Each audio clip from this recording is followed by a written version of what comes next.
My name is Emma. I was 22 years old. I married a man I did not love. Everyone smiled on my wedding day. My parents smiled, my friends smiled, even my husband smiled. Only one person was unhappy: me. I stood there in my white dress, looking at the man beside me.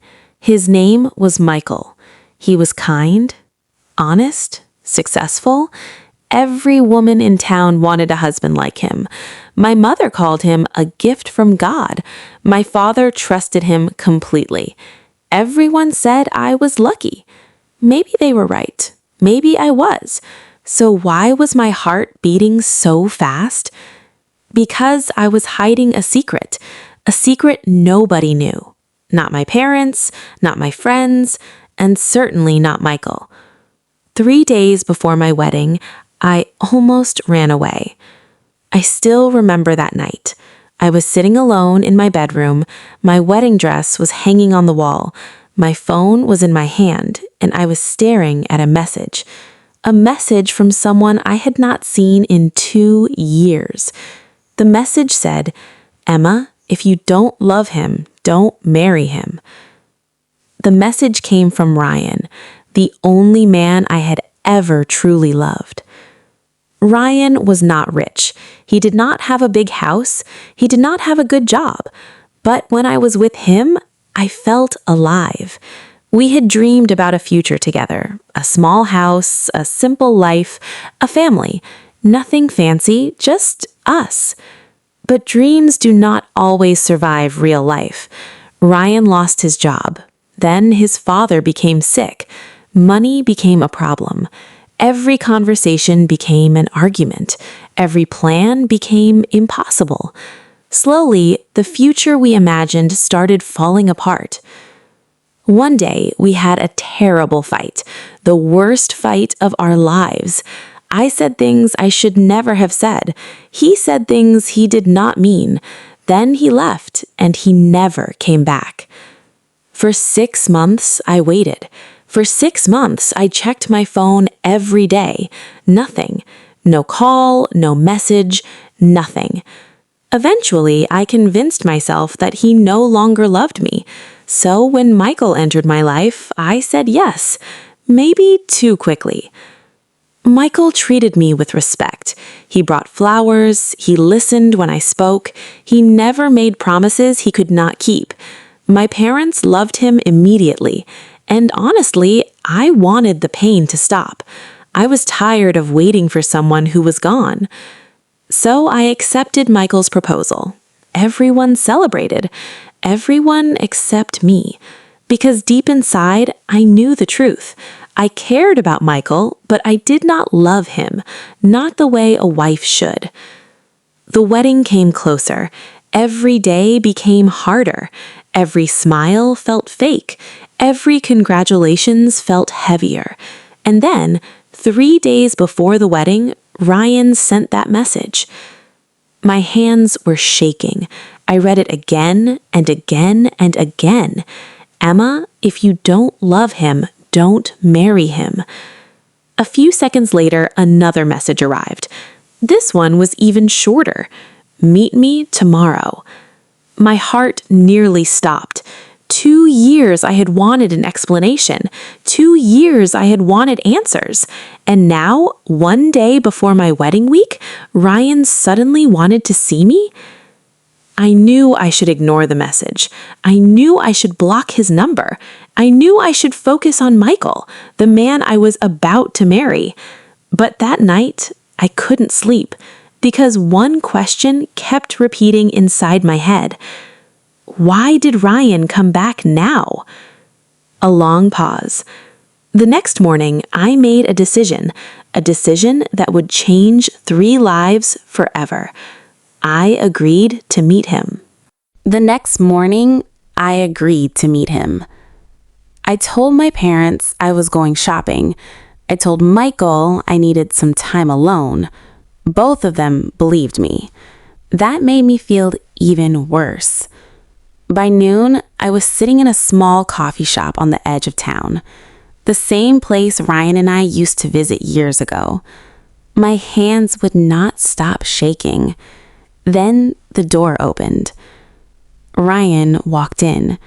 For a second, everything around me disappeared. The noise, the people, the music, everything. It was just him and me again. He looked older, more tired, but his eyes were the same, the eyes I had once loved. Ryan sat down across from me. Neither of us spoke, not at first. Finally, he looked at me. "You look beautiful." I looked away. "I am getting married." His smile disappeared. "I know." A heavy silence filled the room. Then I asked the question that had lived inside me for 2 years. "Why did you leave?" Ryan lowered his head. For a long time, he said nothing. Then he reached into his jacket and placed a small envelope on the table. Confused, "What is this?" "Open it." My fingers trembled as I opened the envelope. Inside were several old letters I had never seen before. I looked at Ryan. "What are these?" His voice became quiet. "I wrote them to you." I froze. Every letter had my name on it. Every letter was dated 2 years ago, the year he disappeared. "I never got these." "I know." "What happened?" Ryan looked out the window. His father happened. His father had been very sick. The treatment was expensive. The family was drowning in debt. Ryan had taken jobs in another city. He worked day and night, sometimes 18 hours a day. He sent me letter after letter. He called, he messaged, he tried everything.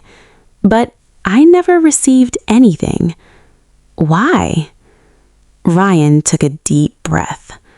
Then he said something that made my heart stop. "Because your father didn't want us together." I felt cold, completely cold. "No." Ryan nodded slowly. "He told me to stay away from you." My chest tightened.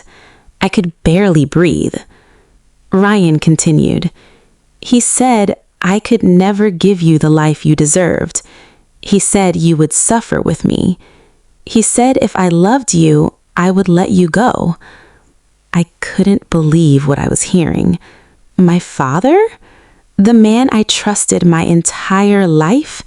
The man who walked me to school? The man who protected me? Had he really done this? Tears filled my eyes. Ryan looked away. "I didn't want to tell you." "Then why tell me now?" His voice broke. "Because I still love you." The words hit me like a storm. For 2 years, I had dreamed about hearing those words. And now, they felt heavier than ever. Because I was engaged. Because Michael loved me. Because my wedding was only days away. I left the coffee shop completely lost. Everything I believed was falling apart. My past, my future, my family, everything. That night, I confronted my father. At first, he denied it. Then he became silent. And that silence told me everything. "Why?" I asked. "Why would you do that?" My father's eyes filled with tears. For the first time in my life, he looked afraid. "I was trying to protect you. By destroying my life?" He looked down. "I thought I was helping." Silence. I wanted to scream. I wanted to cry. I wanted to disappear. Instead, I walked out of the room. That night, Michael called me. I stared at his name on the screen. I couldn't answer. Not after everything I had learned. A few minutes later, a message arrived. "Emma, are you okay? I'm worried." I closed my eyes. Michael was a good man, a truly good man. And suddenly, I realized something horrible. No matter what choice I made, someone was going to get hurt. Ryan, Michael, or me. Maybe all three. The next morning, there was a knock at my door.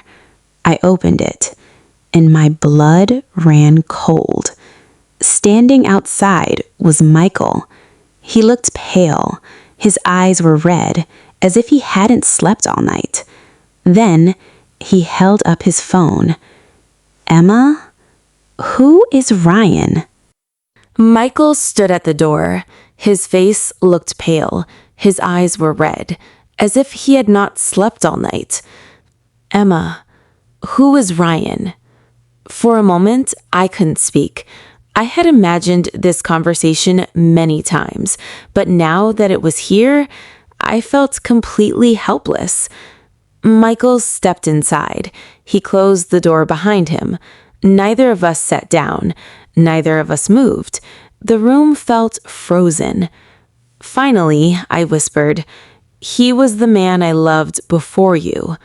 Michael closed his eyes, as if those words physically hurt. "Before me?" I nodded. "Then why is he back now?" Tears filled my eyes. "Because he never really left." I told him everything. The letters, my father, the lies, the meeting, everything. I did not hide a single detail. By the time I finished, the room was silent. Michael walked to the window. He stood there for several seconds, looking outside, thinking, breathing slowly. Then he finally turned toward me. "Do you love him?" The question I had been avoiding, the question that terrified me most. I looked at the floor. Then I looked at Michael, and for the first time in my life, I answered honestly. Part of me never stopped. Michael nodded slowly. A small, sad smile appeared on his face. Not an angry smile, a broken one. "Thank you for telling me the truth." Those words somehow hurt even more. The next day was supposed to be my wedding rehearsal. Instead, everything was falling apart. My mother was crying. My father refused to look at me. Family members kept asking questions. Nobody understood what was happening. That evening, Michael asked to meet me one last time. We sat on a bench near the lake, the same place where he had proposed, the same place where I had said yes. For a long time, neither of us spoke. Then Michael smiled sadly. "You know, I always felt something was missing." I looked at him. "What do you mean?" He laughed softly. "You cared about me, but you never looked at me the way a woman looks at the man she loves." Tears rolled down my face, because he was right, and because he deserved better. Michael reached into his pocket. Then he handed me the engagement ring. I stared at it, confused. "What are you doing?" He gently closed my fingers around it. "I'm setting you free." The moment he said those words, I started crying. Not because I was happy, not because I was sad, because someone I cared about was sacrificing his own happiness for mine. A few days later, the wedding was officially canceled. The town talked about it for weeks. Some people blamed Ryan, some people blamed me, some people blamed my father. Honestly, everyone shared a little blame. Life became difficult after that, very difficult. My relationship with my father almost disappeared. For months, we barely spoke. Then one evening, he came to my apartment. He looked older, smaller somehow. I took a deep breath. "I'm sorry." Just 2 words, but I knew how hard they were for him. I thought I was protecting you." Tears filled his eyes. I was wrong. For the first time, I saw not a father, not a parent, just a flawed human being, someone who made a terrible mistake. And slowly, I forgave him, not because he deserved it, because I needed peace. 6 months later, Ryan and I met again. This time, there were no secrets, no lies, no missing letters, no hidden pain. Just two people trying to rebuild something that had been broken. It wasn't easy. Life never is. We argued, we struggled, we doubted. But this time, we faced problems together instead of running away. 3 years later, Ryan and I got married. A very small wedding. No fancy decorations, no expensive hall, just family, friends, and honesty. As I stood beside him, I remembered the girl I used to be, the girl who married without love, the girl who was afraid to tell the truth, the girl who thought pleasing everyone would make her happy. She was gone now. Life taught me something important, a lesson I will never forget. Never marry someone because it is easier. Never marry someone because other people approve. Never marry someone because you are afraid of being alone. Marry the person you can be honest with, the person who knows your truth, the person who still chooses you after seeing your flaws. Because love is not about finding the perfect person.